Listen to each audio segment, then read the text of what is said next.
It was former Congressman Joseph DioGuardi and the board of the Albanian American Civic League who described to me in vivid detail a Tirana of just a few years ago, in which citizens wearing nearly identical suits moved furtively through the main square, where now a multitude passes and mingles daily. A Tirana in which only government officials were allowed to own cars, where now hundreds of automobiles traverse the streets. A Tirana in which there was almost no commercial activity amid an absolutely threadbare existence, in which now, as I have witnessed, free enterprise is flourishing along with foreign investment.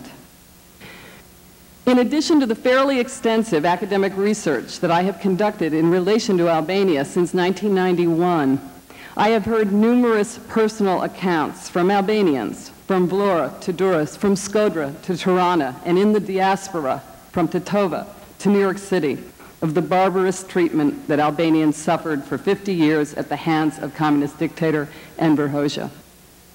I never knew that Albania, the Albania that prior to the collapse of communism had cut off all of its communication with the rest of the world and was quite typically referred to as a prison without walls. However, since 1993, I have met the survivors of the old Albania and made 3 trips there, including a delegation joining with Congressman Gilman, who was en route from Athens to Tirana to discuss Greek-Albanian relations with President Sali Berisha. This was in August of 1995. I know the face of the new Albania, and nothing, including the recent elections, has altered my belief that Albania's movement from the most brutally repressive and centralized communist regime in Europe to a nascent democratic society in the space of only 4 years is an astonishing accomplishment worthy of our respect and, much more important, to our support. It is also the case that nothing has served to dispel my concern about the glaring contradictions between American and Western responses to Albania and the 3.5 million Albanians who reside outside its borders and the rest of the region. The May 1996 elections were far from unblemished, and I am not here, I assure you, to argue otherwise. But I am here to place the elections and their aftermath in a context that hopefully will help move us from political expediency to justice in our dealings with Albania and the Balkans. For 50 years, there was no consistent or considerable outcry against the ferocious totalitarianism of the Hoxha regime. Where was the world's indignation when Albanians lived on the brink of starvation in a constant state of fear? Since the collapse of that regime 5 years ago, Albania, with minimal support and recognition for making a peaceful transition to a democratic state and for undergoing a thorough restructuring of its economy, has groped into the late 20th century. Why have we been so sparing in our response to this transformation? Why have we rushed to the judgment? I'm not talking about people in this room.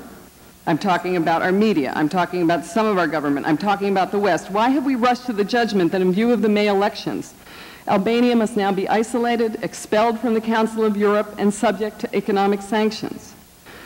Why do we want to undermine a democratic regime that is attempting to get a devastated country on its feet? In the orchestrated condemnation of Albania that ensued after the parliamentary elections, little mention was made of Albania's history and the country's tremendous fear of a return to communism.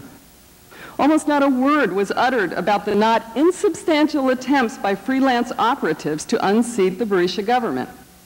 No acknowledgement was made of the enormous pressure that the Albanian government is undergoing in its attempts to keep the Albanian populations just outside its borders from exploding from oppression and repression at the hands of Slavic regimes. No credit was given to the Berisha government for the abiding cooperation that it has given the United States in our efforts to prevent a spillover of the war in Bosnia and the destabilization of the southern Balkans. For example, while the Macedonian government was busy denying the rights of the huge Albanian population in that country, Albanian President Berisha was cooperating with our foreign policy directives by aiding that fragile regime to overcome the Greek blockade. In August 1995, I interviewed the heads of all the political parties in Albania and had wide-ranging discussions with government officials and professionals in many fields about the impact of the referendum on the Constitution, the progress of land reform and economic development, and the status of the press and the judiciary. It was clear to me then that while more progress indeed has to be made to make Albania a full-fledged democracy, the socialists would be readily defeated. When the world denounced Albania for instances of election fraud on May 26, 1996, scant attention was paid to the fact that the socialists, in a transparent effort to discredit the parliamentary elections, withdrew from them hours before the polls closed. The events the next day, when the police overreacted to a socialist demonstration that was conducted without a permit, were deftly used by the former communists to play to the Western press. This is apart from what we've seen happen to 7 of the demonstrators. Parenthetically, these were the very same people who, under the former communist regime of Ramiz Alia, caused the death of 12 people in 1991 when Berisha's newly formed Democratic Party challenged the communists in the first open elections in Albania. Ironically, most of the West declared those elections free and fair. It should also be noted, I believe, that the OSCE Parliamentary Assembly issued a press release on May 27 stating that the delegation believed that Albanian legislation does provide a basis for free and fair elections and for the will of the people to be expressed. They also acknowledged that the media performed well in informing voters about the electoral process. Berisha complied with the recommendation to hold another round of elections in certain districts. Once again, the socialists abstained from participating, commanded international press attention. While the violence that wounded 7 people in the first round was not repeated, the massive negative press about Albania led to immediate repercussions for the Albanians in Kosovo, where the police roundups intensified, and for the Albanians in Macedonia, where the founders of the private Albanian language University of Tetovo were seized and jailed for 1 year. Finally, Mr. Chairman, I cannot conclude without commenting on the hearing conducted in June by the Congressional Human Rights Caucus, which to my dismay is to some extent being replayed here. I was astonished to see in June that what should have been a forum, in my opinion, for the U.S. Congress to shed light on Albania and the May elections instead became a platform for individual operatives deeply tied to part of the Greek-American lobby who have been using the controversy surrounding the Albanian elections to gain support for their personal ambitions and political objectives, especially in southern Albania. It goes without saying that unresolved problems related to the ethnic minorities in both Greece and Albania are legitimate topics of inquiry that should be aired publicly. But it appears to us and to the Albanian American community highly irregular and inappropriate for a congressional hearing on the Albanian elections to be used for this purpose.